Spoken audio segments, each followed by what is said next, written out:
And there is a lot of oil, and there are vast amounts of coal left, and we seem to be burning it with an ever-increasing rate. And if we go on doing this, in about 50 years' time, the climate may be a few degrees warmer than today. We just don't know. We were also the first to put Berlin of Sweden on international television talking about the dangers of carbon dioxide. For an increasing amount of carbon dioxide in the air. And I remember being bitterly criticized by top experts for indulging him in his fantasy. At the height of the cooling scare in the 70s, Bert Bohlen's eccentric theory of man-made global warming seemed absurd. Two things happened to change that. First, temperatures started to rise, and second, in Britain, the coal miners went on strike. To Prime Minister Margaret Thatcher, energy was a political problem. In the early 70s, the oil crisis had plunged the world into recession. In Britain, a devastating miners' strike had also caused electricity blackouts and led to the downfall of a Conservative government. Mrs. Thatcher was determined the same would not happen to her. What we have seen in this country is the emergence of an organized revolutionary minority whose real aim is the destruction of democratic parliamentary government. The politicization of this subject started with Margaret Thatcher. She was very concerned always, I remember when I was Secretary of State for Energy, to promote nuclear power. Long before the issue of climate change came up, because she was concerned about energy security, and she didn't trust the Middle East, and she didn't trust the National Union of Mine Workers. So she didn't trust oil, and she didn't trust coal. So therefore she felt we really had to push ahead with nuclear power. And then when the climate change, global warming thing came up, she felt, well, this is great. This is another argument, because it doesn't have any carbon dioxide emissions. This is another argument why you should go for nuclear. And that is what she was really largely saying. It's been misrepresented since then. And so she said to the scientists, she went to the Royal Society and she said, there's money on the table for you to prove this stuff. So, of course, they went away and did that. Inevitably, the moment politicians put their weight behind something and attach their name to it in some ways, of course, money will flow. That's the way it goes. And inevitably, research, development, institutions started to bubble up, if we can put it that way, which were going to be researching climate, but with a particular emphasis on the relationship between carbon dioxide and temperature. In 1988, at the request of Mrs. Thatcher, the UK Met Office set up a climate modelling unit which provided the basis for a new international committee called the Intergovernmental Panel on Climate Change, or IPCC. They came out with the first big report which predicted climatic disaster as a result of global warming. I remember going to the scientific press conference and being amazed by two things. First, the simplicity and eloquence of the message and the vigour with which it was delivered.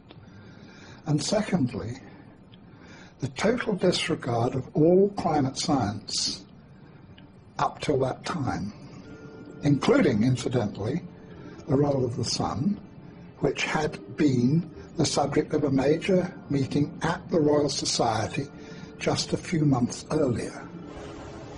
But the new emphasis on man-made carbon dioxide as a possible environmental problem didn't just appeal to Mrs. Thatcher. It was certainly something very favourable to the environmental idea, what I call the medieval environmentalism of let's get back to the way things were in medieval times and get rid of all these dreadful cars and machines. They loved it because carbon dioxide was for them an emblem of industrialization. Carbon dioxide clearly is an industrial gas, and sort of tied in with economic growth, with transportation in cars, with what we call civilization.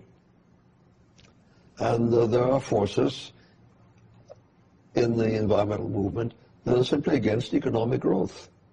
They think that's bad. Patrick Moore is considered one of the foremost environmentalists of his generation. He is co-founder of Greenpeace. The shift to climate being a major focal point came about for two very distinct reasons. The first reason was because by the mid-'80s, a majority of people now agreed with all of the reasonable things we in the environmental movement were saying they should do. Now, when a majority of people agree with you, it's pretty hard to remain confrontational with them. And so the only way to remain anti-establishment was to adopt ever more extreme positions. When I left Greenpeace, it was in the midst of them adopting a campaign to ban chlorine worldwide. Like I said, you guys, this is one of the elements in the periodic table, you know. I mean, I'm not sure if that's in our jurisdiction to be banning a whole element. The other reason that environmental extremism emerged was because world communism failed, the wall came down, and a lot of peaceniks and political activists moved into the environmental movement, bringing their neo-Marxism with them, and learned to use green language in a very clever way to cloak agendas that actually have more to do with anti-capitalism and anti-globalization than they do anything with ecology or science. The left have been slightly disoriented by the manifest failure of socialism and indeed more so of communism as it was tried out. And therefore they still remain as anti-capitalist as they were, but they have to find a new guise for their anti-capitalism. And it was a kind of amazing alliance from Margaret Thatcher on the right through to very left-wing anti-capitalist environmentalists that created this kind of momentum behind a loony idea. By the early 1990s, man-made global warming was no longer an eccentric theory about climate. It was a full-blown political campaign, attracting media attention and, as a result, more government funding. Prior to Bush the Elder, I think the level of funding for climate and climate-related sciences was somewhere around the order of $170 million a year, which was reasonable for the size of the field. It jumped to $2 billion a year, more than a factor of 10. And yeah, that changed a lot. I mean, that's a lot of jobs. A lot of jobs. It brought a lot of new people into it who otherwise were not interested. So you developed whole cadres of people whose only interest in the field was that there was global warming. If I wanted to do research on, shall we say, the squirrels of Sussex, what I would do, and this is any time from 1990 onwards, I would write my grant application saying, I want to investigate the nut-gathering behavior of squirrels with special reference to the effects of global warming. And that way I get my money. If I forget to mention global warming, I might not get the money. We're all competing for funds. And if your field is the focus of concern, you have that much less work rationalizing why your field should be funded.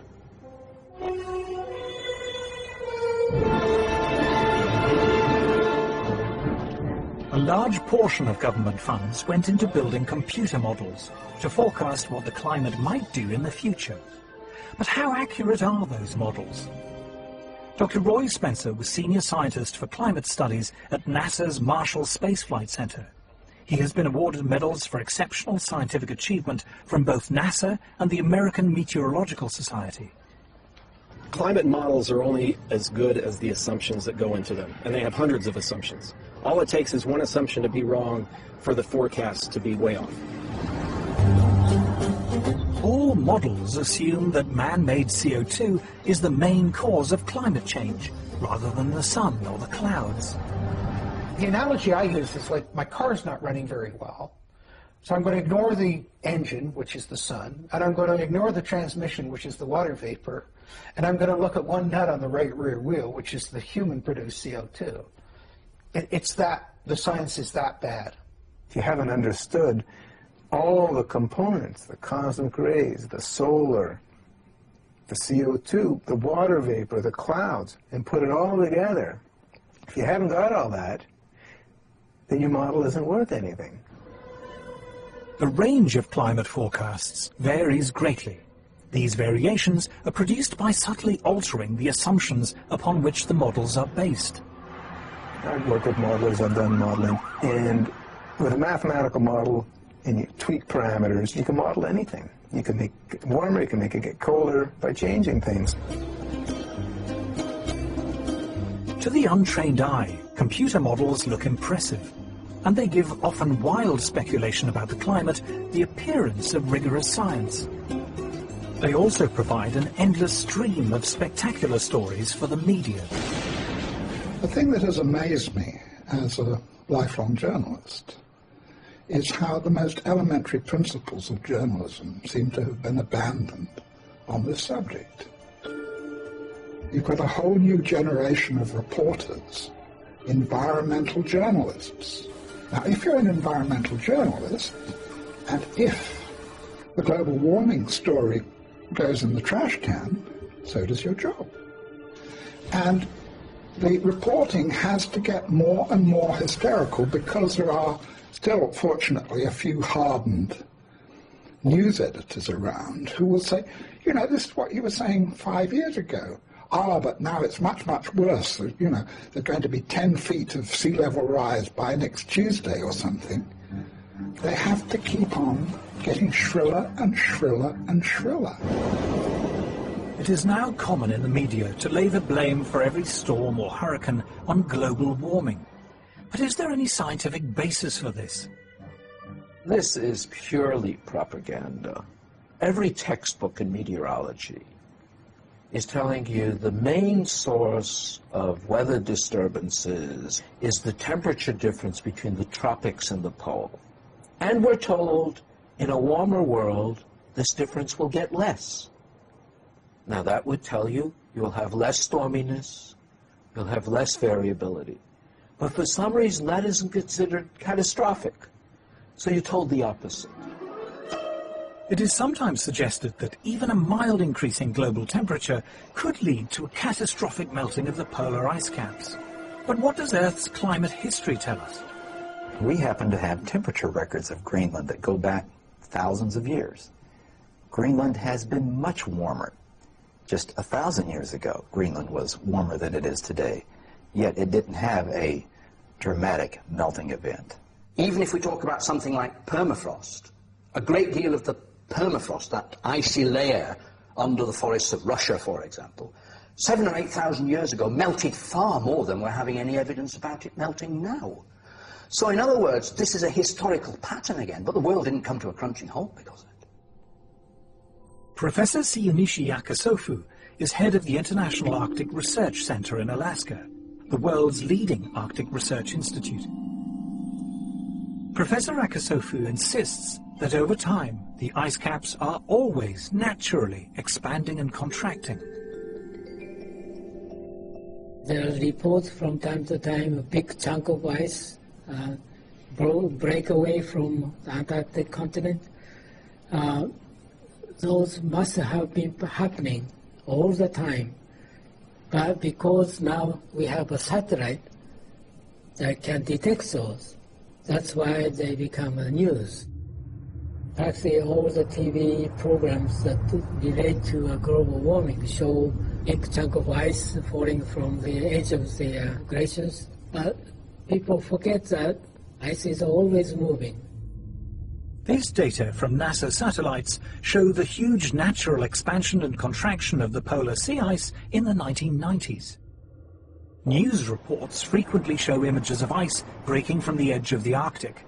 What they don't say is that this is as ordinary an event in the Arctic as falling leaves on an autumn day.